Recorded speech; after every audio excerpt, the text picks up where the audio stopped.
Lula quer criar uma Netflix estatal. É isso mesmo que vocês entenderam. O Brasil vai ter uma Netflix para chamar de sua, de propriedade do governo e com produções financiadas pelo governo. Não tem dinheiro para a gente reajustar, né, a tabela do imposto de renda, que foi uma promessa de campanha do Lula, mas parece que tem dinheiro para a companheirada fazer filme com seus artistas lulistas e depois mandar esses filmes pro Netflix. Vamos falar sobre isso, sobre outros assuntos, logo depois que você se inscrever no canal, clicar no sininho para receber as notificações, entrar no nosso Telegram, entrar no nosso WhatsApp, tá? Você dá uma seguida aí também no Instagram e, além disso, o Clube MBL, se você quiser receber as informações de bastidores em primeira mão. Bom, é isso mesmo que vocês entenderam, né? O Lula quer criar com a TV Brasil, né, utilizar a TV Brasil para criar, né, uma plataforma de streaming estatal do governo que vai, né, utilizar aqueles filmes que foram financiados com dinheiro do governo. Eles vão ser enviados, né, primeiro para o cinema, depois direto para essa plataforma de streaming do próprio governo, né? E para além disso, você também vai ter, né, toda essa produção financiada pelo governo. Você vai ter essa administração feita pelo Ministério da Cultura, não pela Secretaria de Comunicação. Aliás, vamos falar sobre Secretaria de Comunicação, que vai criar uma estrutura para determinar o que é e o que não é verdade. Vamos falar sobre Secretaria de Comunicação muito em breve. Mas primeiro eu queria falar da bizarrice, do absurdo que é você ter uma plataforma de streaming, né, estatal, feita pelo governo, né? É uma máquina de produção de propaganda tentando se adaptar aos tempos modernos. Já é uma bizarrice a TV Brasil, a EBC, enfim, todas essas empresas, essa empresa, né, estatal de comunicação que ninguém assiste, que dá traço de audiência, que só serve de cabide de emprego para a companheirada, serviu durante os governos petistas. Bolsonaro dizia que ia acabar com a EBC, com a TV Lula, né? Vamos lembrar que foi criada pelo Lula, daí o apelido TV Lula. Durante o governo Bolsonaro, ele utilizou para lotear cargos, né, dentro do seu governo, né? Claro que se você é um bolsonarista maluco, você acha que o Bolsonaro governou sem, mal e porcamente, vale-se dizer, sem distribuir cargos, né?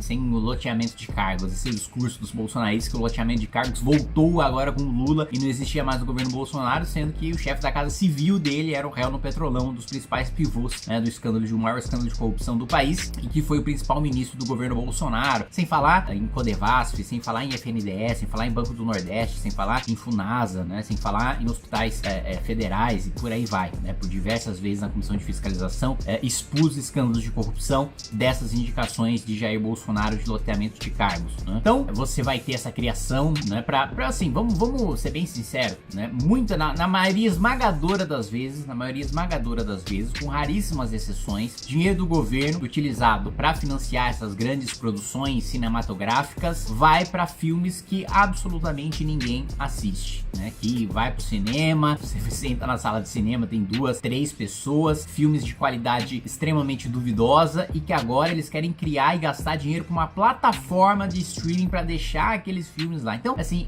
realmente triste e bizarro o que a gente tá vendo. Eu me lembro na campanha municipal, aqui em 2020, né? O candidato do PT, o Tato, propunha também ter um sistema estatal de delivery, né? Um iFood da prefeitura. Então, eles têm essa sanha, né, de tudo ter que deu certo e funciona na iniciativa privada, eles quererem copiar, né, de maneira absolutamente desastrosa no setor público também, né? Uma outra coisa que eu queria falar aqui com vocês é o fato de que o COAF, que é aquele órgão responsável por fazer monitoramento de operações financeiras suspeitas, né? Então, todo político, né, políticos e parentes de político são consideradas PEPs, né, pessoas politicamente expostas. A minha conta bancária, o sigilo dela é menos protegido do que o sigilo da sua conta bancária por eu ser uma pessoa politicamente exposta. Se eu for, por exemplo, numa casa de câmbio, eu preciso fazer um cadastro antes para poder comprar dólares, para poder comprar euros, né? Eu passo por um processo mais burocrático, mais rígido de fiscalização e controle por ser uma pessoa politicamente exposta do que outras pessoas. Mas mesmo outras pessoas também são monitoradas pelo COAF, né, para saber se tem uma movimentação atípica, né? Putz, aquele sujeito lá lá, tem uma renda de 5 mil reais por mês, e aí ele foi lá no único mês, teve uma transação de 200 mil reais que entrou direto na conta dele, sem ter nenhuma justificativa aparente para aquilo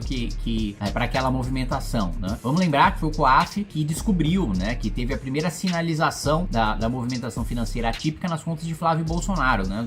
A investigação do escândalo de rachadinha começou com uma notificação do COAF e que depois o Flávio Bolsonaro moveu uma ação no Supremo Tribunal Federal para dizer que o COAF não poderia notificar o Ministério Público de movimentação atípica porque isso seria uma violação ao sigilo bancário, o que é mentira, porque o COAF, ele não diz qual foi a movimentação, ele não abre a movimentação para o Ministério Público sem ordem judicial, ele só notifica: olha, Ministério Público, teve uma movimentação atípica, você tem, junte outros elementos aí para iniciar uma investigação se for o caso. Aí o Ministério Público junta elementos e pede, né, com base nisso, né, a quebra de sigilo para o Judiciário concede a quebra de sigilo, o Ministério Público tem acesso às suas contas. Agora, por si só, o compartilhamento de informações, dá um Google aí, compartilhamento de informações, COAF, Judiciário, Ministério Público, né, você vai achar toda essa discussão, que foi uma ação que o Flávio Bolsonaro entrou e que foi a ação que o Toffoli ficou sentado, que ele suspendeu investigações do COAF no país inteiro. Pois muito bem, nós tivemos uma discussão na época se o COAF ficava ou não ficava com o então ministro Sérgio Moro, e aí nessa discussão o Haddad, ele disse o seguinte, que o COAF não deveria ficar sob as ordens de um político, né, falando sobre o Moro. Agora, o COAF sai do Banco Central, que é autônomo, a Câmara dos Deputados aprovou a autonomia do Banco Central, então o Banco Central, ele tem autonomia, né, independentemente do governo, o governante, ele não pode, né, o Lula, por exemplo, ele não pode demitir agora o diretor do Banco Central, nomeado pelo Bolsonaro, né, que é o Campos Neto, né, ele vai nomear, quando chegar ao final do mandato do Campos Neto, ele nomeia um novo chefe pro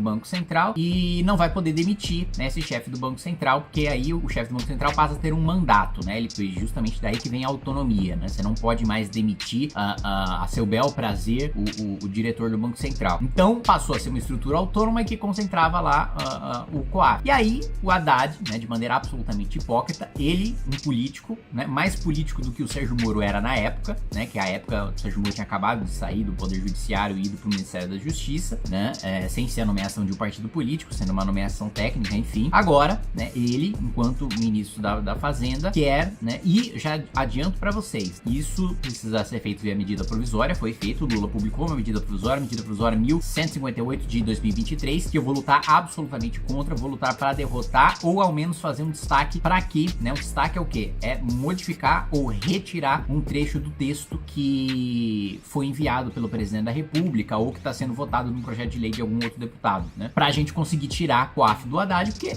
ele é absolutamente hipócrita e que acha muito mais seguro o COAF estar numa estrutura autônoma, numa estrutura que tem um mandato, do que num sujeito diretamente subordinado ao presidente da República. Para além disso, queria falar para vocês também que o Lula disse que não consegue dar o aumento do salário mínimo, né? Outra promessa de campanha dele que ele já tá quebrando, porque tudo considera, nas palavras do Lula, tudo considera um gasto. Tudo que a gente faz é gasto. Palavras do Lula, aspas, tudo. Enquanto isso, a gente não pode dar aumento do salário mínimo de 3%, porque é gasto. Não dá certo, não é possível. Nós vamos ter que construir uma outra narrativa nesse país. Tudo que a gente fizer para melhorar a vida do nosso povo tem que ser tratado como investimento. O Lula, numa reunião, na sua primeira reunião ministerial, ele já tinha proibido, né, o uso da expressão gasto por parte dos ministros e falava para usar a expressão investimento. Você pode utilizar gasto, investimento, você pode chamar de Manuel Gomes, você pode chamar de tomate, você pode chamar de demônio da motosserra, você pode chamar do que você quiser. Vai continuar saindo dos cofres públicos, vai continuar tendo uma limitação, porque nós vivemos num mundo de recursos escassos. Justamente por isso que existe economia, para administrar esses recursos, né? E garantir que a gente tenha o máximo de eficiência possível, que não parece ser a intenção do Lula. Então ele já dá uma desculpa de que ele não pode cumprir a sua promessa de campanha de aumentar o salário mínimo por causa de uma narrativa, né? E sendo que ele próprio já aprovou, conseguiu de maneira inédita, uma legislatura ainda sem que o governo assuma, dá uma permissão, né? Dá uma permissão de mais de 100 bilhões de reais para o governo gastar antes daquele governo assumir. Uma permissão em PEC ainda, de proposta de emenda à Constituição. Legado também de Jair Bolsonaro, que aprovou a PEC Kamikaze e abriu precedente para que Lula também arrombasse as contas públicas e respeitasse todas as regras fiscais, propondo essa mudança na Constituição, inclusive o teto de gastos, que teve o seu maior furo, teve o seu maior rombo na PEC Kamikaze de Jair Bolsonaro, né? Sempre vão lembrar desse legado maldito que Bolsonaro deixa para a direita brasileira, porque aí, né, quando o direitista vai criticar, né, o Lula por furar o teto de gastos, ele vai falar, mas aí o Bolsonaro furou mais. E vai ser verdade, né? Agora, a grande diferença é que a direita não pode se confundir com Jair Jair Bolsonaro, apesar de todos os esforços que o Jair Bolsonaro fez para isso. Era isso, meus amigos, que eu queria falar com vocês, né, sobre esse Netflix estatal, sobre o COAF com o Haddad e também sobre mais uma promessa de campanha descumprida pelo Lula e com a nova desculpa de que não pode chamar gasto de gasto, né? Vai ter que inventar um outro nome para isso, para ele ter licença para gastar, porque parece que é só uma questão de narrativa, é só uma questão de historinha. Se você muda a narrativa, de repente você pode gastar mais. É assim, uma visão, uma teoria macroeconômica muito interessante, a do Lula, né? É a teoria da narrativa, né? O tripé narrativo agora que ele deve sustentar essa economia. É isso, gente, um abraço e até mais.